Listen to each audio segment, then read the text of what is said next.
Hydraa commissioner Ranganath గారిని తొలగించాలని Telangana chief సెక్రటరీకి ఆదేశాలు ఇవ్వడాన్ని భారత రాష్ట్ర సమితి పూర్తిగా స్వాగతిస్తున్నది. నిజానికి రేవంత్ రెడ్డి అధికారంలోకి వచ్చినప్పటి నుండి పేదల మీద చేస్తున్న దౌర్జన్యాలు అన్నీ ఇన్ని కావు. రేవంత్ రెడ్డి గారు అధికారం తీసుకున్న మొదటి నెలలోనే హైడ్రా అనే సంస్థను జీవో నెంబర్ 99 అనే ఒక క్రూరమైన జీవోను తీసుకొచ్చి హైడ్రా అనే సంస్థను క్రియేట్ చేసిండ్రు. వారిని చాలాసార్లు కూడా మీడియా మిత్రులు అడిగినప్పుడు వారు చెప్పింది ఏందయ్యా అంటే, నాకు హిట్లర్ అంటే ఆదర్శం, హిట్లర్ యొక్క జీవిత చరిత్ర నుంచే నేను ఈ హైడ్రా పేరును తీసుకున్నాను అని చెప్పి తను బాహాటంగానే హిట్లరు తనకు ఆదర్శం. హిట్లరు ఆనాడు నాజీ జర్మనీలో ఏ విధంగా అయితే లక్షలాది మందిని ఊచకోత కోసిండో, రక్తపాతానికి తెరలేపిండో, ప్రపంచాన్నే అతలాకుతలం చేసిండో, ఆ విధంగా తెలంగాణ రాష్ట్రాన్ని అతలాకుతలం చేయడానికే నేను ఈ జీవో నెంబర్ 99 హైడ్రాని తీసుకొచ్చినని రేవంత్ రెడ్డి గారు చాలాసార్లు కూడా చెప్పిండు. ఇలా హైడ్రా ద్వారా జరిగిన దారుణాలు అన్నీ ఇన్ని కాదు. తెలంగాణలో భారత రాష్ట్ర సమితి మొదటి రోజు నుంచి కూడా హైడ్రాకు వ్యతిరేకంగా పోరాటం చేస్తున్నారు. 2024వ సంవత్సరంలో హైడ్రా మొదలు చేసిన తొలి నాళ్లలోనే దివ్యాంగుల కాలనీ, మహబూబ్నగర్ జిల్లా కేంద్రంలో దివ్యాంగుల కోసం ఒక కాలనీ పెడితే ఆ దివ్యాంగుల కాలనీలు పిల్లలు చదువుకునే పుస్తకాలను కూడా చిదిమి వేసి వాళ్ళ బాల్యాన్ని నాశనం చేసి హైడ్రా ఆ దివ్యాంగుల కాలనీ అంతా కూడా నేలమట్టం చేసింది. అదేవిధంగా సున్నం చెరువులో కూకట్పల్లిలో పేదవాళ్ళందరూ కూడా ఎక్కడెక్కడి నుండో వచ్చి ప్రభుత్వం దగ్గర నుంచి పర్మిషన్లు తీసుకుంటే రాత్రికి రాత్రి పోయి అక్కడ కూడా ఎన్నో భవనాలను లేకపోతే గుడిసెలను నేలమట్టం చేశారు హైడ్రా అధికారులు. ఇక మీకు అదేవిధంగా అమీన్పూర్ దగ్గర కూడా అదేవిధంగా ఎన్నో బిల్డింగులు నేలమట్టం చేసిండ్రు. అదేవిధంగా వీళ్ళ నుంచి స్ఫూర్తి తీసుకొని వెలుగుమట్లలో, ఖమ్మంలో అయితే ఖమ్మంలో వెలుగుమట్లను గాజాలాగా నేలమట్టం చేసిండ్రు ఈ కాంగ్రెస్ నాయకులు, హైడ్రా అధికారులు. అట్లా ఎన్నో వందలాది వేలాది ఇళ్లను నేలమట్టం చేసిన ఘోరమైన క్రూరమైన చరిత్ర ఈ హైడ్రాకున్నది. ఇక మిత్రులారా, ఈరోజు గౌరవ హైకోర్టు ఏ స్థాయిలో ఆర్డర్లు ఇచ్చిందంటే 63 కోర్టు ధిక్కరణ ఆదేశాలు ఇలా హైడ్రా కమిషనర్ మీద ఉన్నాయంటే మీరు అర్థం చేసుకోండి ఈ రాష్ట్రంలో ఎంత అరాచక పాలన నడుస్తున్నదో. ఈరోజు హైడ్రా అసలు జీవో 99లో ఏం చెప్పిండ్రు, ఈ రాష్ట్రంలో ముఖ్యంగా హైదరాబాదు మహానగరంలో ఏమైనా విపత్తులు సంభవించినా, పెద్ద ఎత్తున వరదలు వచ్చినా, లేకపోతే అగ్ని ప్రమాదాలైనా, లేకపోతే ఇంకేవైనా సమస్యలున్నా కూడా వాటన్నిటికీ హైడ్రా ఉండాలి.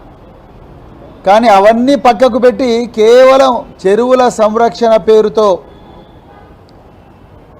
పేదవాళ్ళు ఎక్కడెక్కడైతే నివాసం ఉంటున్నారో ఆ భూములన్నింటినీ కూడా, ఆ ఇళ్ళన్నింటినీ కూడా గుర్తుపెట్టి హైకోర్టు వద్దని చెప్పినా, ఆర్డర్లు వద్దని చెప్పినా అక్కడికి వీళ్ళు పోయి దాన్ని నేలమట్టం చేయడం. ఆ నేలమట్టం చేసిన విధానం కూడా చూస్తే ఎంత క్రూరమైన విధంగా నేలమట్టం చేసినరాయా అంటే, కోర్టులకు ఆదివారం శనివారం సెలవులు ఉంటాయి, అప్పుడు కోర్టులు పనిచేయవు కాబట్టి శుక్రవారం నాడు రాత్రి పోవడం, లేకపోతే శనివారం నాడు ఉదయం 5 గంటలకు వాళ్ళు నిద్ర లేవకముందే పేద ప్రజలు అక్కడికి బుల్డోజర్లను వేలాది మంది పోలీసులను తీసుకొని పోవడం, వాటిని ఇళ్లను నేలమట్టం చేయడం.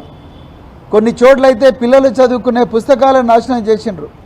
ఒక ముసలావిడైతే, అయ్యా నేను ఈ ఇంట్లో కట్టుకున్నాను, 1 గంట సేపు అయినా ఇంట్లో ఉంటాను నాన్న అంటే కూడా ఏమాత్రం కూడా మనసు కరగని కర్కశమైన రీతిలో ఇలా హైడ్రా అధికారులు నేలమట్టం చేసిండ్రు.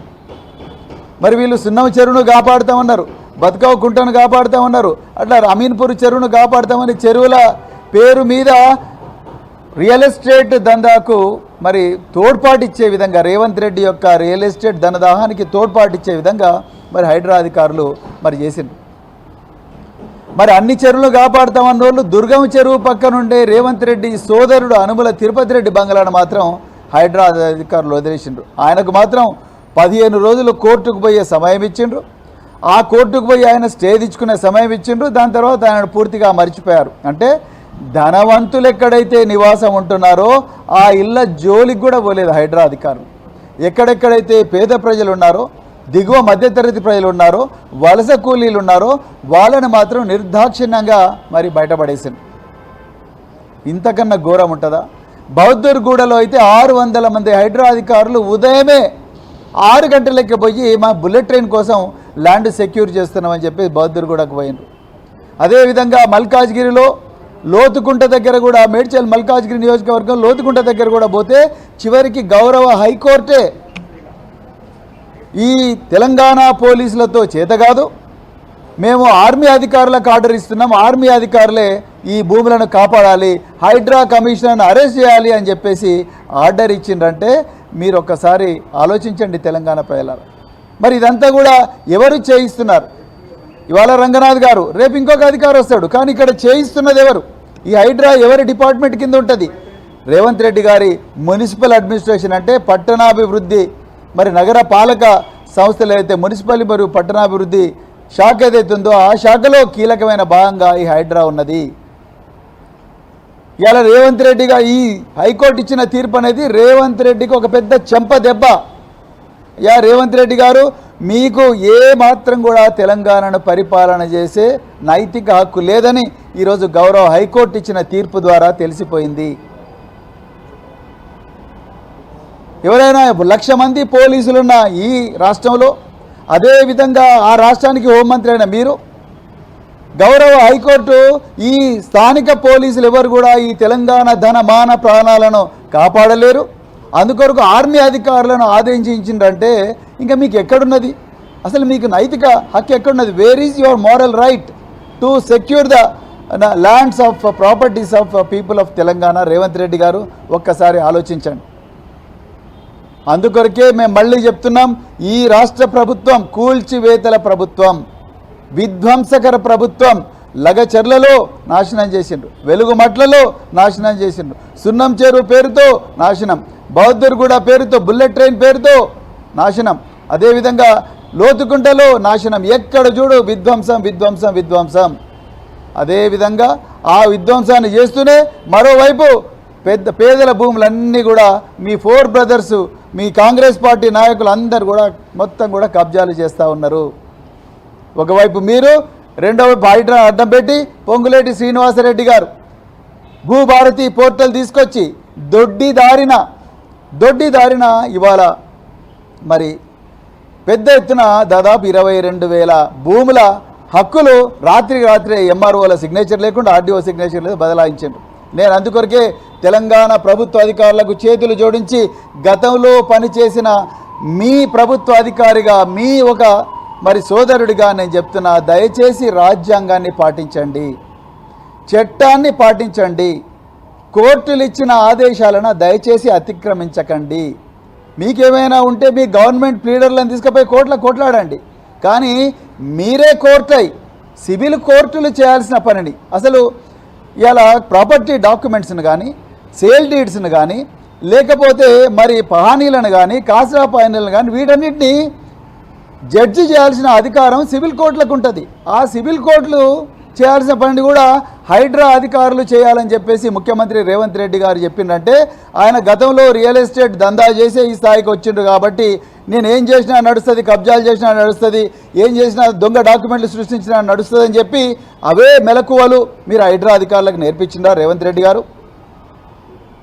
అందుకొరకే నేను ప్రభుత్వ అధికారులకు దయచేసి నేను కోరుతా ఉన్నా, చట్ట ప్రకారమే పనిచేయండి.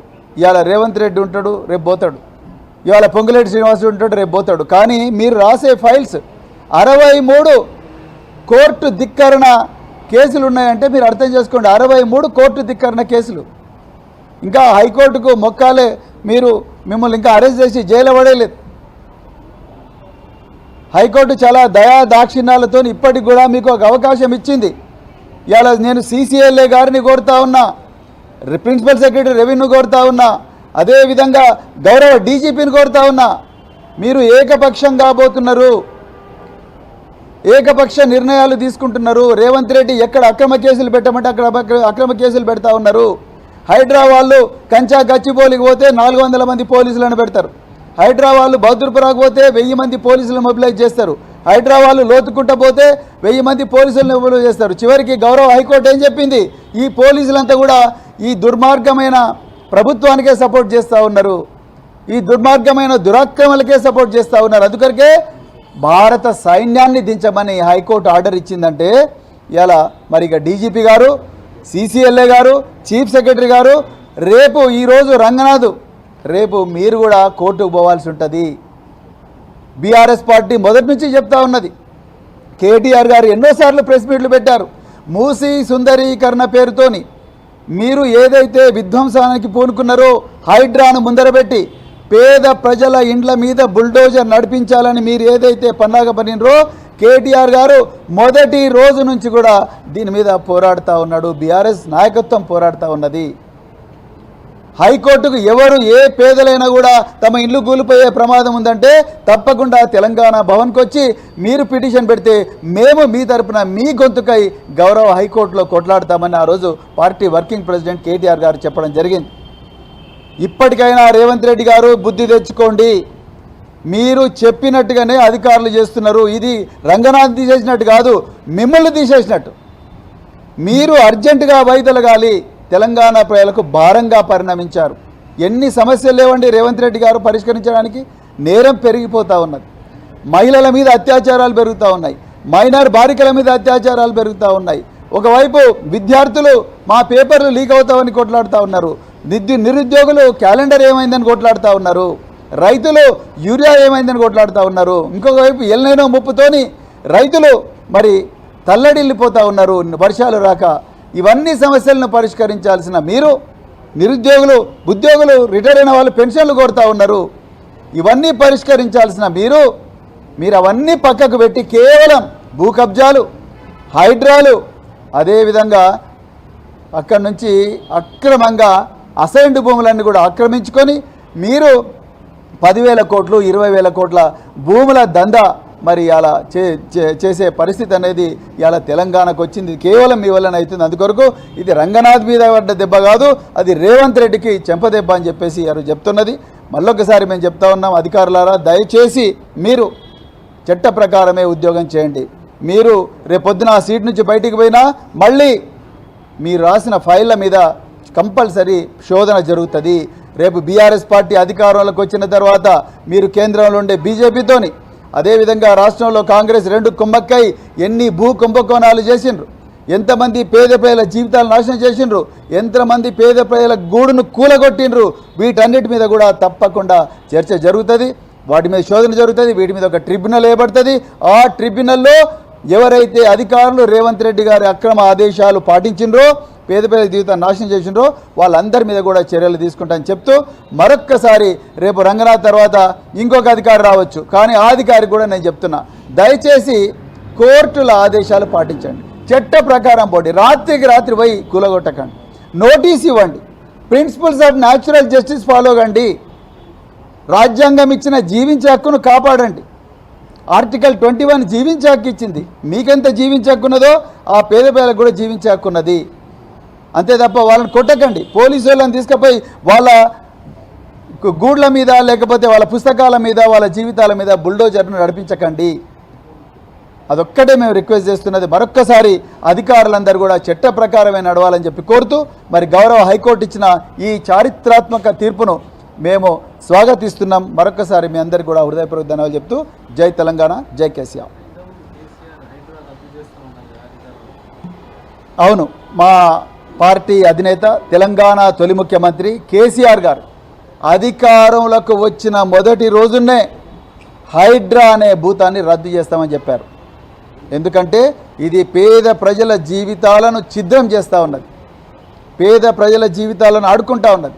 అదేవిధంగా ధనవంతులు ఎవరైతే ఉన్నారో వాళ్ళను కాపాడడం కోసం, వాళ్ళ ఆస్తులు పెంచడం కోసం, వాళ్ళ దందా నడవడం కోసమే హైడ్రా వచ్చింది. కాబట్టి గౌరవ కేసీఆర్ గారు మొదటి రోజుండే అధికారంలోకి వచ్చిన మొదటి రోజుండే హైడ్రాను రద్దు చేస్తామని చెప్పిండ్రు.